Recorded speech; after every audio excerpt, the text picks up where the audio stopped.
السلام علیکم ورحمۃ اللہ وبرکاتہ نحمدہ و نصلی علی رسولہ کریم اما بعد۔ الحمدللہ آج ہم لوگوں نے تراویح کی تیسری تراویح کو ادا کیا۔ اس کے اندر اکثر جگہوں پر تیسرا پارہ تلاوت کیا جاتا ہے۔ اللہ رب العالمین نے اس پارے کی جب ابتدا کی تو اللہ تعالیٰ نے پہلے نبیوں کا ذکر کیا، نبیوں کے بارے میں بتایا۔ اس کے بعد اللہ رب العالمین نے اس سورت کی اس پارے کی ابتدا کے اندر جو سورہ بقرہ کا حصہ ہے اس میں اللہ رب العالمین نے انفاق کے احکامات کو بیان کیا ہے، اللہ کے راستے میں خرچ کرنے کی فضیلت کیا ہے اور خرچ کرنے کے اصول اور ضابطے کیا ہونا چاہیے۔ اللہ رب العالمین نے ان تمام چیزوں کو ذکر کیا۔ اللہ تعالیٰ کہتا ہے آیت نمبر 254 کے اندر، یا ایھا الذین آمنوا انفقوا مما رزقناکم من قبل ان یأتی یوم لا بیع فیہ ولا خلہ ولا شفاعہ والکافرون ھم الظالمون۔ اے وہ لوگو جو ایمان لائے ہو، اللہ کے راستے میں خرچ کرو اس مال میں سے جو ہم نے تم کو دیا ہے، اس دن کے آنے کے پہلے کہ جس دن کوئی تجارت کام نہ آئے گی، کوئی دوستی کام نہیں آئے گی، کوئی سورسز کام نہیں آئیں گے، اور یقیناً کافر اس دن ظالموں میں سے ہوں گے۔ تو اللہ رب العالمین یعنی اس پارے کی ابتدا کے اندر ہمیں خرچ کرنے کے لیے ابھار رہا ہے کہ خوب اللہ کے راستے میں خرچہ کرو، غریبوں کی مدد کرو، یتیموں کی مدد کرو، مسکینوں کی مدد کرو، بھوکوں کو کھانا کھلاؤ۔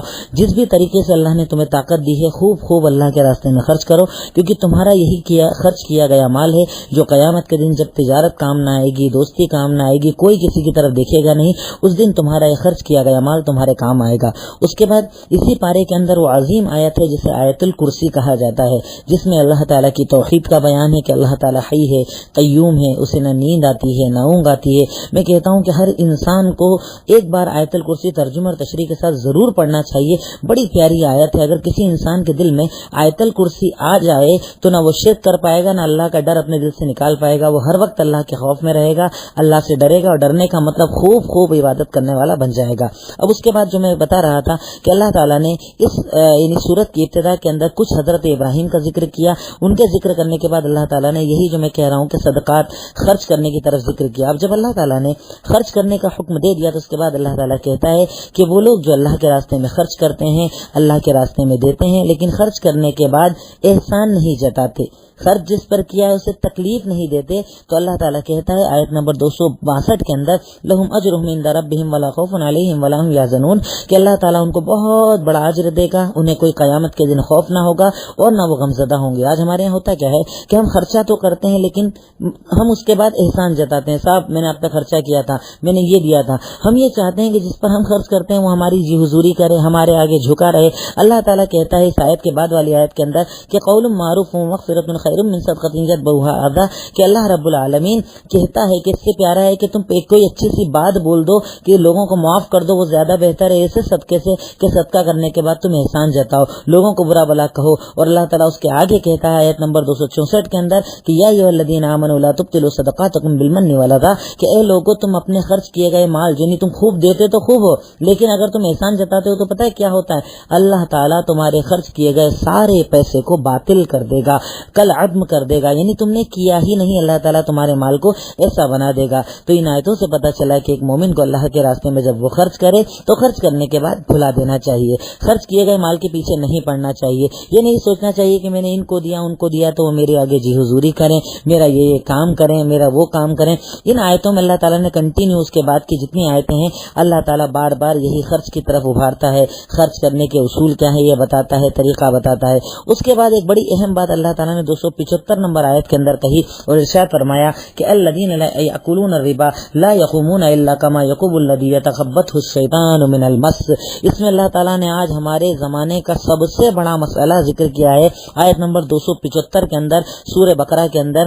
آج جو ہمارے یہاں سود خوری عام ہے، مکان پر لون، دکان پر لون، گاڑیوں پر لون، گھر کے لیے لون، شادی کے لیے لون، ہر چیز کے لیے آدمی سودی کاروبار کرتا ہے۔ اللہ تعالیٰ اس سے ڈراتا ہے، اسے حرام قرار دیتا ہے اور کہتا ہے کہ اے لوگوں یعنی ایمان والوں کو اللہ تعالیٰ کہتا ہے کہ یقیناً وہ لوگ جو سود کا مال کھاتے ہیں وہ لوگ قیامت کے دن پتہ ہے کیسے اٹھیں گے، جیسے دنیا کے اندر کسی کو جن جنات لگ جاتے ہیں تو وہ کیسے ہو جاتے ہیں، کپڑوں کا خیال نہیں، اٹھے بیٹھے کا خیال نہیں، گندگی صفائی کا خیال نہیں، کہاں کیسے ہیں وہ نہیں جانتے۔ قیامت کے دن ایسے ہی یہ مدہوش گھومیں گے وہ لوگ جو سودی کاروبار کرتے ہیں. اور اس سے بڑھ کے اللہ تعالیٰ کہتا ہے یمحق اللہ الربا ویربی الصدقات. یقیناً تم کو ایسا لگتا ہے کہ یہ سودی لون کے یہ حرام کاروبار کر کے تم اپنا کاروبار بڑھا لو گے. اللہ کہتا ہے کہ میں سودی کاروبار کو مٹاتا ہوں اور جو لوگ تجارت کرتے ہیں ان کی تجارتوں کے اندر خوب برکت دیتا ہوں, صدقات میں خوب برکت دیتا ہوں. اور اس کے بعد ایک اور عظیم آیت, بڑا ہی اللہ تعالیٰ نے بڑا سخت انداز اپنایا ہے سود خوری کے خلاف, اور اللہ تعالیٰ کہتا ہے فَإِن لَّمْ تَفْعَلُوا,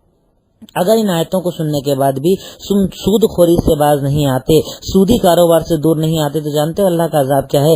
فَأْذَنُوا بِحَرْبٍ مِّنَ اللَّهِ وَرَسُولِهِ. ایسا انسان جو سودی کاروبار کرتا ہے اصل میں وہ اللہ اور اس کے نبی سے جنگ کا اعلان کرتا ہے. یعنی وہ اللہ کو کہہ رہا ہے کہ اللہ تو نے حرام کیا لیکن میں تجھ سے جنگ کا اعلان کر رہا ہوں. اور بتاؤ اللہ سے جنگ کر کے کوئی جیت سکتا ہے؟ یقیناً نہیں. تو یقیناً ایک مومن کو ہر وقت ہر حال میں سود سے بچنا چاہیے, بھوکا رہ جائے پر سود سے دور رہے. سودی کاروبار ایسا ہے جو انسان کو برباد کر کے رکھ دیتا ہے. اس کے بعد آیت نمبر 282 کے اندر اللہ تعالیٰ نے ہمیں قرض کے احکامات بتائے. دیکھیے میں کہتا ہوں کہ قرآن اللہ تعالیٰ کی اتنی پیاری کتاب ہے کہ اس میں دنیا اور آخرت کے ہر مسئلے کا حل ہے. مسلمان اگر قرآن کو ترجمے سے پڑھ لینا تو اس کا کوئی مسئلہ باقی نہ رہے گا. اب دیکھیے اللہ تعالیٰ ہمیں قرض کے اصول بتا رہا ہے. سوچیے ان اصولوں پر آج کون عمل کرتا ہے؟ عمل کرے تو کبھی جھگڑا ہی نہیں ہوگا. اللہ تعالیٰ ابتدا کرتا ہے کہ یا ایھا الذین آمنوا اذا تداینتم بدین الی اجل مسمى فاکتبوہ.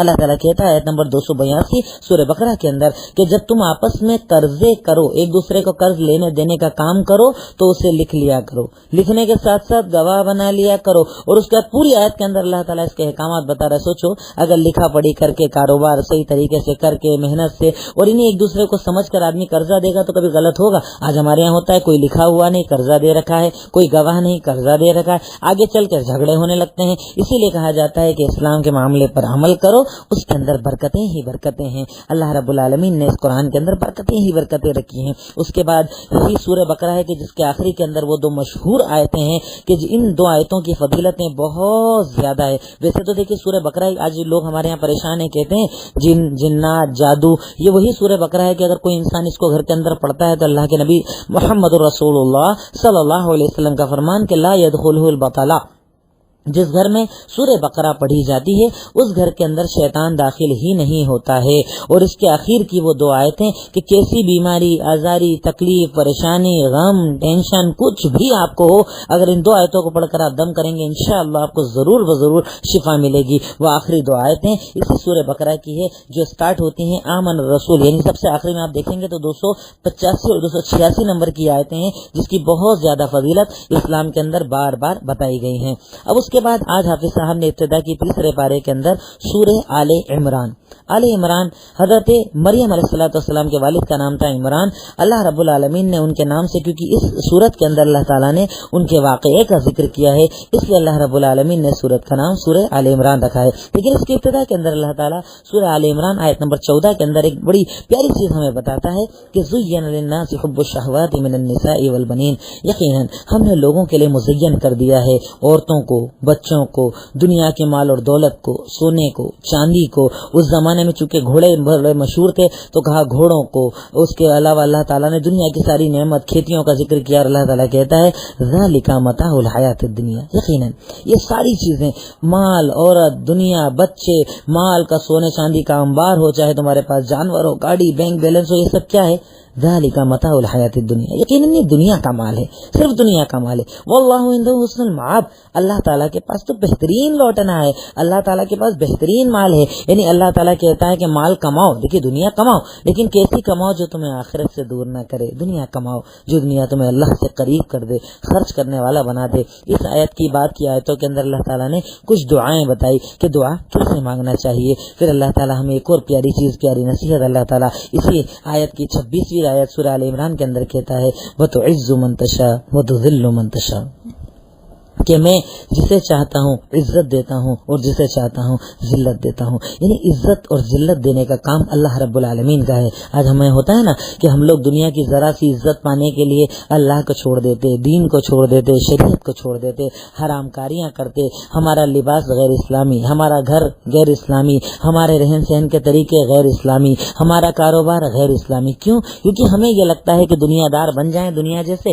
تو ہمیں عزت مل جائے گی. اللہ تعالیٰ اس آیت کے اندر کہتا ہے کہ وَتُعِزُّ مَن تَشَاءُ وَتُذِلُّ مَن تَشَاءُ، کہ یقیناً عزت کا دینے والا بھی اللہ ہے اور ذلت کا دینے والا بھی اللہ ہے، اسی کے پاس عزت مانگو کیونکہ وہی عزت کا دینے والا ہے۔ اور اس کے آگے اللہ تعالیٰ 29 نمبر آیت کے اندر ایک اور پیاری چیز کہتا ہے، قُلْ إِن تُخْفُوا مَا فِي صُدُورِكُمْ أَوْ تُبْدُوهُ يَعْلَمُهُ اللَّهُ وَيَعْلَمُ مَا فِي السَّمَاوَاتِ وَمَا فِي الْأَرْضِ وَاللَّهُ عَلَى كُلِّ شَيْءٍ قَدِيرٌ۔ کہہ دیجئے محمد الرسول اللہ صلی اللہ علیہ وسلم کہ تم اگر اپنے سینوں کے اندر کچھ چھپا بھی لو یا دکھا بھی دو، اللہ تعالیٰ سب جانتا ہے۔ اللہ تعالیٰ جانتا ہے کہ آسمان میں کیا ہے، اللہ تعالیٰ جانتا ہے کہ زمین میں کیا ہے، اللہ تعالیٰ ہر چیز پر قدرت رکھنے والا ہے۔ اس آیت کے اندر اللہ تعالیٰ ہمیں دلوں کو صاف کرنے کا حکم دے رہا ہے کہ ایک مومن کو ہمیشہ دل کو صاف رکھنا چاہیے۔ دل میں حسد، کینہ، کپٹ، بغض، عناد، لوگوں کے مٹانے کی سازشیں، اس کو برباد کرنا، اس کو برباد کرنا، اس کی بہن بیٹیوں کی عزتیں اچھالنا، اس کے بھائی کی عزت اچھالنا، یہ ساری چیزیں جو فریب کاریاں ہم دنیا کے اندر کرتے ہیں اور ہمیں لگتا ہے کہ یہ سب میں ہی جانتا، میرے علاوہ کوئی نہیں جانتا۔ حسد میں جانتا، غیبت میں جانتا، میں دل میں لوگوں کے لیے کتنا کینہ بھر کے گھومتا ہوں یہ میں جانتا، سامنے ہنستا ہوا ملتا ہوں، پیٹھ پیچھے کینہ لے کر گھومتا ہوں۔ اللہ کہتا ہے کہ اللہ سے تو ڈرو، وہ تو سینوں کے حال کو جاننے والا ہے۔ تم ساری دنیا سے ہر راز چھپا سکتے ہو لیکن اللہ سے کچھ نہیں چھپا سکتے۔ وہ علیم بذات الصدور، وہ تو سینے کے حال کو جاننے والا ہے، ہر چیز کو جاننے والا ہے۔ اس کے بعد آج کے پارے کے اندر جو ایک اہم بات تھی وہ حضرت مریم کا واقعہ، کہ اللہ رب العالمین ان کا واقعہ بیان کرتے ہوئے کہتا ہے کہ جب ان کی ماں پیٹ سے ہوئی، ان کے پیٹ کے اندر اللہ تعالیٰ نے ایک بچہ دیا تو انہوں نے ایک نیت کی تھی، نظر مانی تھی۔ اللہ تعالیٰ نے اس آیت کو آیت نمبر 35 کے اندر بیان کیا ہے، اذ قالت امرأۃ عمران رب انی نذرت لک ما فی بطنی محررا فتقبل منی انک انت السمیع العلیم۔ اے اللہ میں تجھ سے نظر مانگتی ہوں کہ جو میرے پیٹ کے اندر ہے وہ اب تیرا ہے، یعنی تیرے دین کے لیے، تیرے گھر کے لیے، تیری عبادت کے لیے میں اسے وقف کر دوں گی۔ اے اللہ تو میری اس دیے گئے مال کو، دی گئی اولاد کو قبول کر لے کیونکہ تو بے شک سننے والا اور جاننے والا ہے۔ یعنی انہوں نے نظر مان لی تھی کہ میرے پیٹ میں جو ہے وہ اللہ اب تیرا ہے، یعنی تیرے دین کے لیے لگا دوں گی۔ اصل میں ان کے کہنے کا مقصد یہ تھا کہ بیٹا ہوگا، کیونکہ بیٹا دین کے کام کرے گا، مسجد کی خدمت کرے گا، اللہ کے کام کرے گا، بیٹی تو یہ سب کر نہیں سکتی۔ اب انہوں نے نظر مانی جب انہیں کیا پتا تھا، لیکن ہوا کیا، فلما وضعتھا، انہوں نے تو لڑکی کو جنم دیا، یعنی ان کے گھر لڑکی پیدا ہوئی تو بڑی پریشان ہو گئی کہ اللہ تعالیٰ لڑکا اور لڑکی الگ الگ ہوتے ہیں، لڑکی اتنا کام نہیں کر سکتی، اللہ میں نے لڑکی ہوئی اور میری لڑکی کا نام مریم، انہوں نے اپنی بچی کا نام رکھا تھا، اللہ میں کیا کروں، لیکن چونکہ نظر مانی تھی انہوں نے اللہ کے لیے اسے وقف کر دیا۔ جب اللہ تعالیٰ نے اسے قبول بھی کر لیا۔ دیکھیے انسان کی اگر نیت اچھی ہو عمل کو اللہ تعالیٰ قبول کرتا ہے۔ انہوں نے نیت کیا کی تھی کہ لڑکے کے ذریعے دین کا خوب کام کرواؤں گی، لڑکی ہوئی لیکن نیت اچھی تھی تو اللہ تعالیٰ نے اس لڑکی کو بھی کیا عزت دی کہ آج حضرت مریم علیہ السلام کا جب نام آتا ہے ہمارے دلوں کے اندر عزت آتی ہے کیونکہ وہ عیسیٰ کی والدہ ہے۔ اللہ نے کیسا امتحان اس بچی کا بھی لیا، حضرت مریم علیہ السلام کا بھی لیا کیونکہ ان کو دیکھیے پہلے تو یہ پیدا ہونے کے بعد انہوں نے ان کو مسجد کے لیے وقف کر دیا، عبادت کے لیے۔ اب ان کی ذمہ داری